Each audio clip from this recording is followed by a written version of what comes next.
Okay. I'm starting. Yes, please. Hi, welcome. The title of my presentation is Global English is Through the Definitions and Metaphors of Tertiary Level EMI Students. My name is Elif Kemaloglu-Er, and I'm very happy to be with you in this session.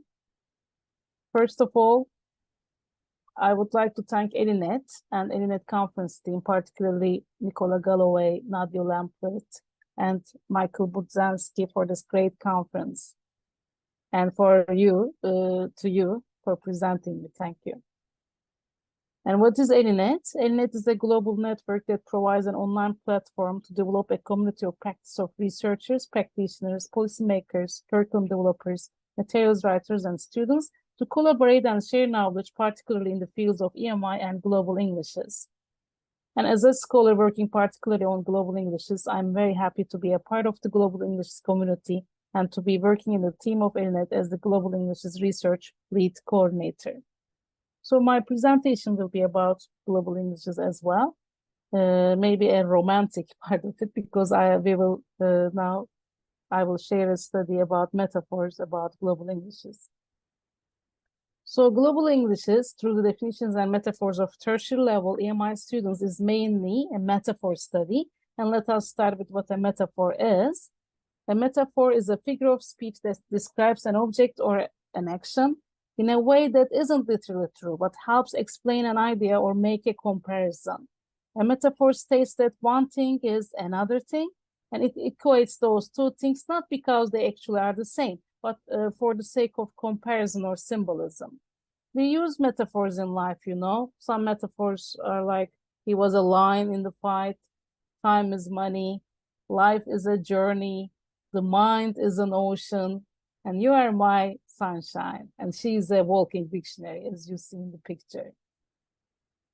Metaphors are used in poetry, literature, and anytime someone wants to add some color to their language. And they may reveal the hidden thoughts and beliefs in the subconscious. Metaphors are shaped by people's perceptions and ways of thinking, and they may also structure perception and understanding.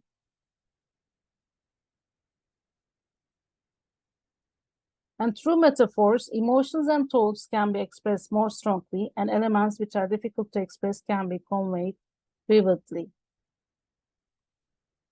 You can hear me, right? All is well? Yes, we can hear you. Okay. According to Tompkins and Lowley, metaphors enable individuals to express themselves in subtle ways without limiting themselves by directing them to think creatively. So metaphors indeed encourage us to think creatively. Metaphors are important in the sense in understanding and perceiving elements in life, including global Englishes, as I will share with you. There are several studies where the participants' perceptions of several concepts in ELT and in other fields of teaching are investigated through metaphors, including teachers, course books, educational system, and project work. However, there are no metaphor studies on global Englishes to the best of the researchers' knowledge. And in this study, 28 tertiary level EMI students who received global Englishes ever education at an English medium state university in Turkey were asked to define global Englishes through metaphors. And this metaphor analysis was done as a part of a larger study investigating global Englishes related perspectives and practices. The global Englishes education applied in this study was designed in the form of two phases. There was a theoretical phase about global Englishes and related concepts with readings, critical reflection practices, and reflective interactions. And there was also, this was followed by a practice-based phase. And in this phase, the participants were asked to analyze and comment on different varieties of Englishes. And the data were collected through semi-structured interviews after the practice-based phase was completed, and they were thematically analyzed. So let me remind you of global Englishes. What is global Englishes? Global English is a paradigm that acknowledges multifaceted varieties of English worldwide in their own right and accepts global users of English with their own unique characteristics and with their own social lingual and social cultural backgrounds. Global Englishes, as you know, includes the concepts of world Englishes, English as a lingua franca, and English as an international language, and examines the global consequences of English's use as a world language. And global Englishes typically involve the use of English among non-native speakers with different first languages and with different social linguistic and social cultural backgrounds. And according to this perspective, the non-native varieties should be accepted in their own right rather than assessed against a native speaker benchmark. Thus, divergences from the native norms are not signs of incompetence if they do not deteriorate intelligibility. Rather, these divergences are acceptable variations specific to non-native speakers to attain their communicative goals. Thus, global Englishes as a field of research explores the diverse use and users of English associated with its global spread as well as its implications.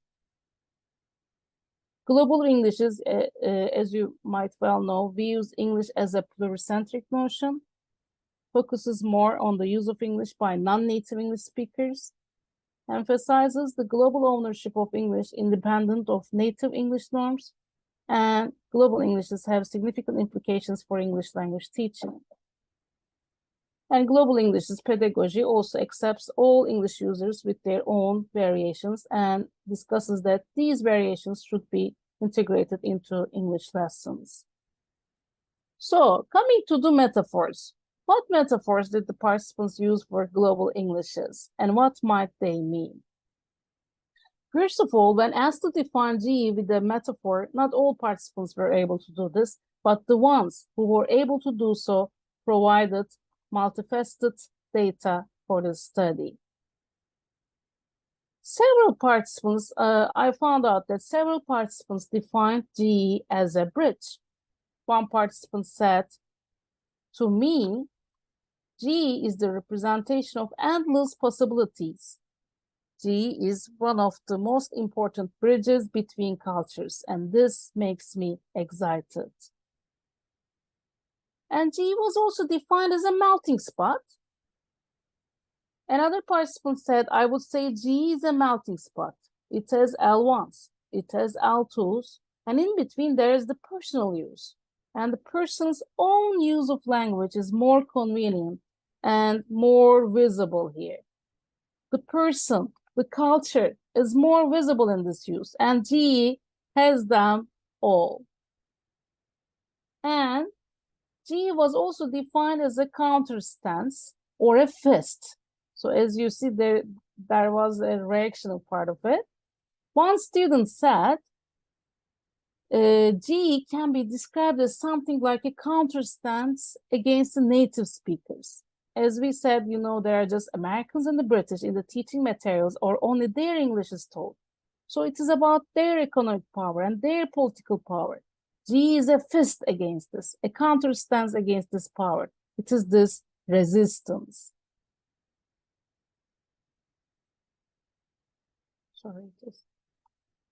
GE was also seen as a shelter.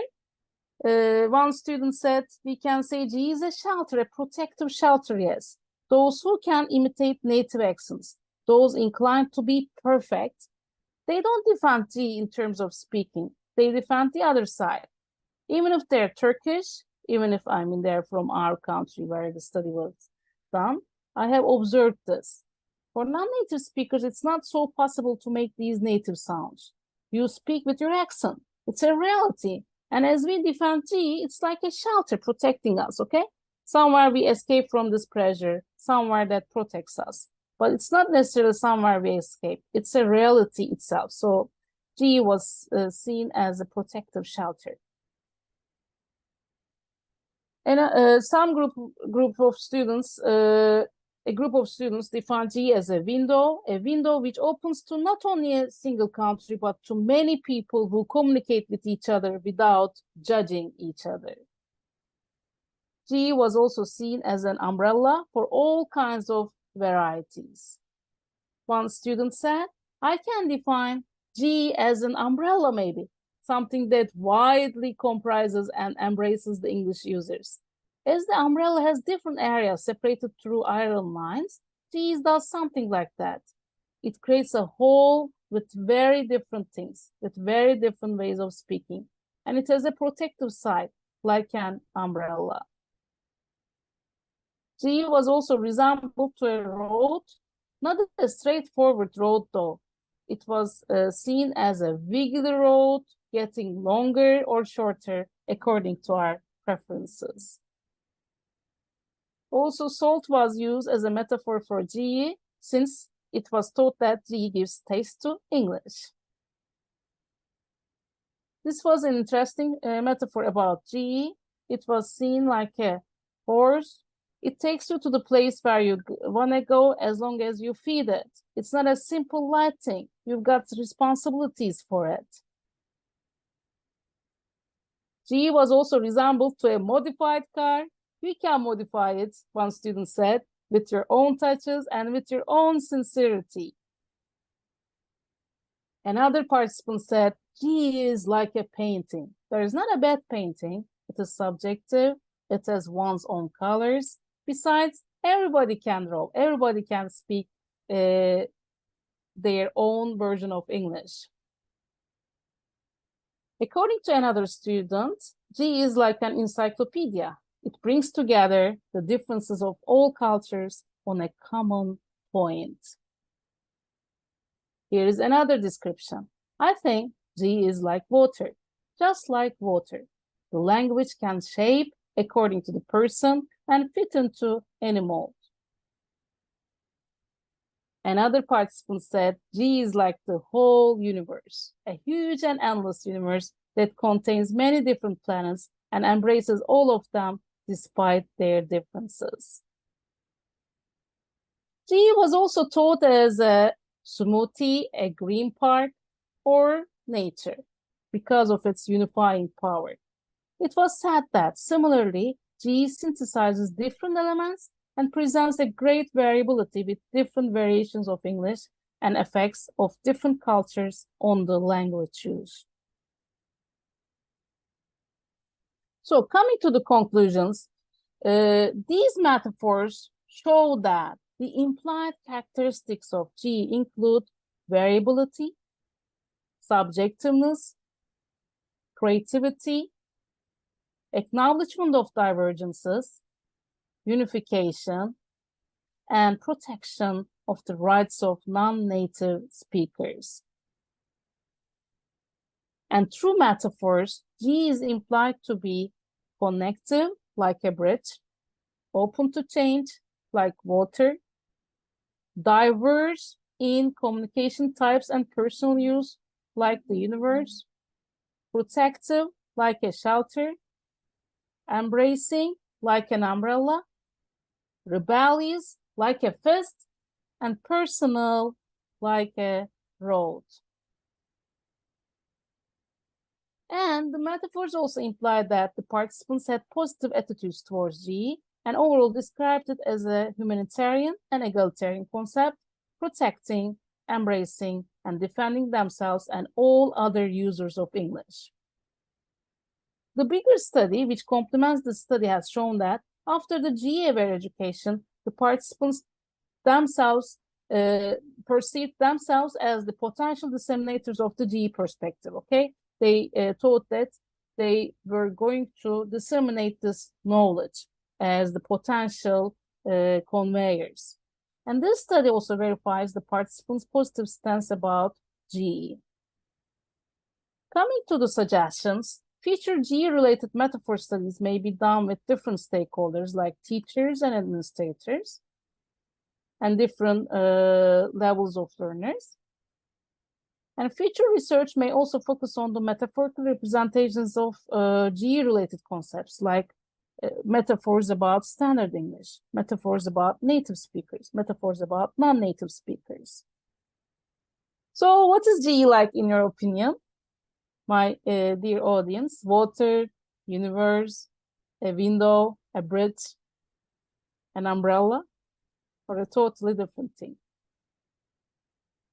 Thank you for listening to my presentation. You can write to me if you would like to. And if you have any questions or comments, you can share them with me. Thank you so much.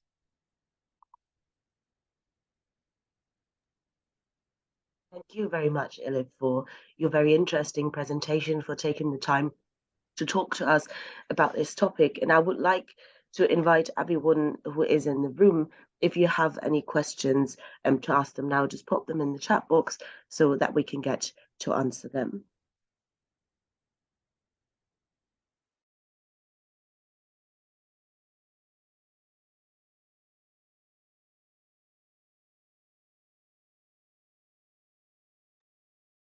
If there are no questions for just now, you can also, as Elif invited you to do so, send them to her, or you can ask them throughout the session and we're going to collect them. So there's no timely rush.